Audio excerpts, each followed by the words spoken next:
हरि ओम। प्रिय मित्रों नमस्कार। आनिक 61 में आपका हार्दिक स्वागत करता हूं। और आज प्रस्तुत है हमारा वह आनिक जिसकी हमें काफ़ी समय से प्रतीक्षा थी। आज हम परस्मयी पद और आत्मनेपद पद में क्या समानता और क्या असमानता है इस पर विचार करेंगे। काफ़ी महत्वपूर्ण आज का आनिक होने वाला है, इस पर विशेष ध्यान देने की आवश्यकता है। तो आरंभ करते हैं। परस्मयी पद और आत्मनेपद। परस्मयी पदी जो धातुएं होती हैं उनके अंत में ति तह अन्ति अर्थात भवति भवतः भवन्ति इस तरह से रूप बनते हैं। अभी तक हमने अधिकतर धातुएं इसी प्रकार की हैं। ये हमने लट लकार का उदाहरण देखा। आत्मनेपद में वही जो लट लकार होता है वो ते एते अन्ते जिससे रूप बन जाते हैं लभते लभेते लभन्ते इस प्रकार से रहता है। और इन दोनों को मिलाकर एक उभयपदी धातु बन जाती है, जिसमें क्या होता है कि एक ही धातु परस्मयी पद में भी अपने रूप बनाती है और आत्मनेपद में भी अपने रूप बनाती है। याच धातु एक ऐसी धातु है। याचति याचतः याचन्ति परस्मयी पद में भी रूप हैं और याचते याचेते याचन्ते आत्मनेपद में भी इसके रूप हैं। तो ये हमने इसके फॉर्म्स देखे, इसके रूप देखे। अब हम बात करेंगे कि अर्थ में क्या अंतर है। तो जो धातुएं केवल आत्मनेपदी होती हैं उनके अर्थ तो परस्मयी पदी के समान ही होते हैं। जैसे लभते प्राप्त करता है, उसमें कोई अंतर नहीं। जैसे परस्मयी पदी के अर्थ होते हैं वैसे ही आत्मनेपदी के अर्थ होते हैं। प्रश्न वहां उठता है जब उभयपदी धातुएं होती हैं और उभयपदी में जब एक ही धातु आत्मनेपद और परस्मयी पद दोनों बनाती है तब उसमें क्या अंतर है, यह प्रश्न हमारा बनता है। तो करोति करता है परस्मयी पद में अन्य के लिए करता है, किसी और के लिए जब कार्य करता है तो हमने यहाँ परस्मयी पद जो रूप लगाया करोति ऐसा प्रयोग करेंगे। और स्वयं के लिए यदि कोई कार्य करता है तो आत्मनेपदी रूप हम लगाएंगे। तो करोति का अर्थ होगा किसी अन्य व्यक्ति के लिए कोई काम करता है, फल किसी अन्य व्यक्ति को उस कर्म का मिल रहा है। और कुरुते का अर्थ होगा स्वयं के लिए करता है। थोड़ा प्रकाश हम और इस पर डालेंगे। आत्मनेपद में कर्ता स्वयं के लिए कार्य करता है। जैसे राजा यजते, राजा यज्ञ करता है, तो यहां राजा कहेगा यजे, मैं यज्ञ करता हूं। और परस्मयी पद में कर्ता दूसरे के लिए कार्य करता है। पुरोहितः यजति, पुरोहित यज्ञ करता है। यज्ञ का फल राजा को मिलने वाला है, पुरोहित तो केवल दक्षिणा लेगा, यज्ञ का फल प्राप्त नहीं करेगा। तो इसलिए पुरोहित कहेगा यजामि, मैं यज्ञ करता हूं। राजा आत्मनेपद में बोल रहा है यजे और पुरोहित कहता है यजामि। परस्मयी का अर्थ ही है अन्य के लिए और आत्मने का अर्थ है स्वयं के लिए। एक उदाहरण और देखेंगे। आत्मनेपद का उदाहरण है सह पचते भोजनम, वह भोजन पकाता है। और परस्मयी पद में माता पचती भोजनम, दोनों ही लट लकार के उदाहरण हैं वर्तमान काल के। तो जब व्यक्ति स्वयं के लिए पकाता है तो आत्मनेपद का प्रयोग कर रहा है। वह कहता पचे, मैं पचाता हूं, पचे पचावहे पचामहे। और जब माता पकाती है, अपने बच्चे के लिए पका रही है, तो पचामी कहती है, पचामी पचावह पचामह।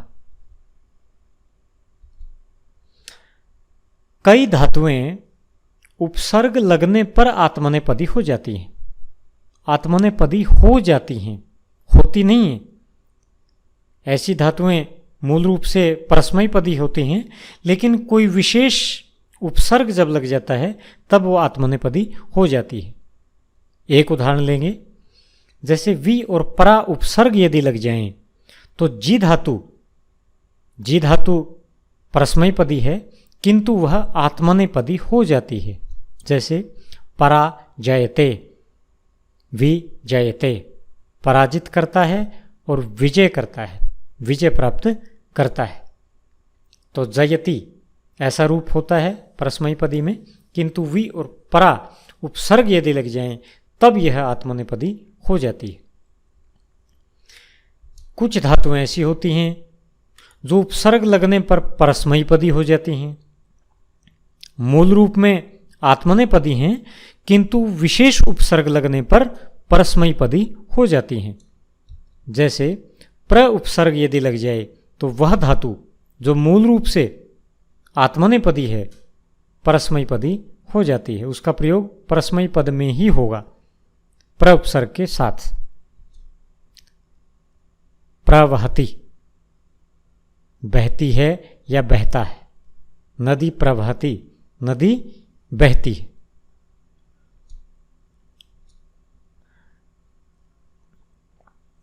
अब एक और महत्वपूर्ण विषय यहाँ आता है।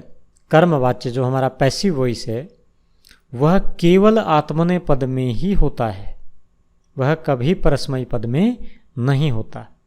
यह भी आत्मनेपद का एक विशेष प्रयोग है।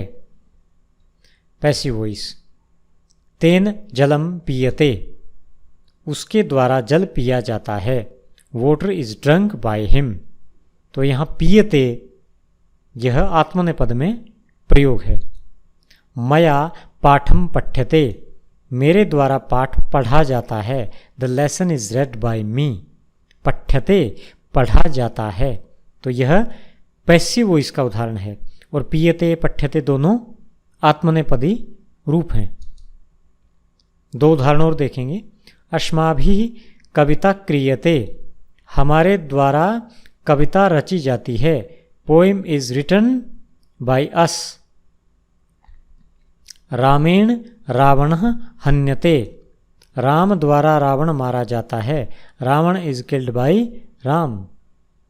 तो यहाँ क्रियते और हन्यते ये दोनों पैसिव वॉइस हैं, कर्मवाच्य हैं, और इसलिए आत्मनेपद में इनका प्रयोग हुआ है। अब बहुत सारी ऐसी धातुएं भी हैं जिनमें कोई अंतर नहीं होता।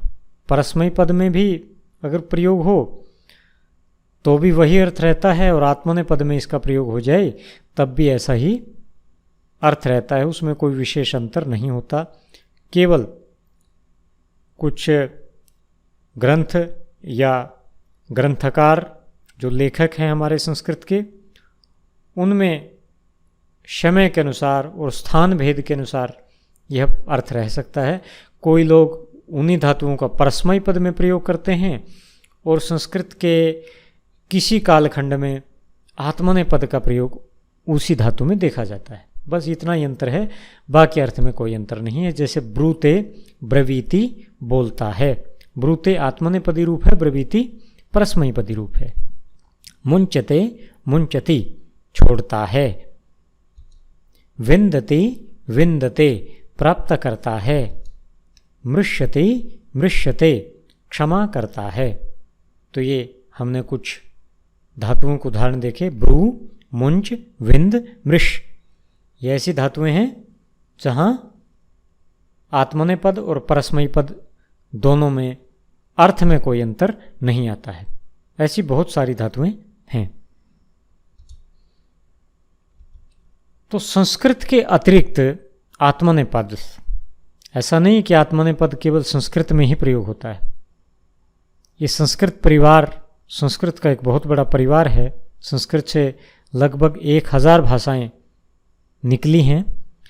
तो प्राचीन भाषाओं में संस्कृत के साथ ये विशेषता अवेस्तन, जो कि प्राचीन ईरानी भाषा है जिससे बाद में फारसी भाषा विकसित हुई, और यूनानी ग्रीक भाषा, इनमें भी संस्कृत के साथ साथ अवेस्तन और यूनानी भाषाओं में भी आत्मनेपद पाया जाता है। ग्रीक में उसको मिडल वॉइस बोलते हैं। एक्टिव वॉइस और पैसिव वॉइस के साथ साथ एक मिडल वॉइस होता है। तो प्यारे विद्यार्थियों, अब हम भवादिगण की ही कुछ धातुएं देखेंगे और इनके आत्मनेपदी रूप ही देखेंगे। आत्मनेपदी धातुएं ही हमने यहाँ पर छांटी हैं, क्योंकि परस्मैपदी धातुओं का हमने बहुत अभ्यास किया है। कुछ आत्मनेपद का भी थोड़ा और अभ्यास हमें दे लेते हैं। इसके बाद के जो आनिक होंगे, अब हम भवादिगण से बाहर निकलेंगे और आगे के जो गण बचते हैं उनकी ओर बढ़ेंगे। सबसे बड़ा गण हमारा भवादिगण ही है। इसमें संस्कृत में जो 2000 धातुएं होती हैं, उनमें लगभग आधी धातुएं यानी 1000 से थोड़ी ज़्यादा धातुएं केवल भवादिगण में ही होती हैं। सबसे महत्वपूर्ण ये गण है और इसलिए हमने अभी तक इसको बहुत विस्तार से देखा है।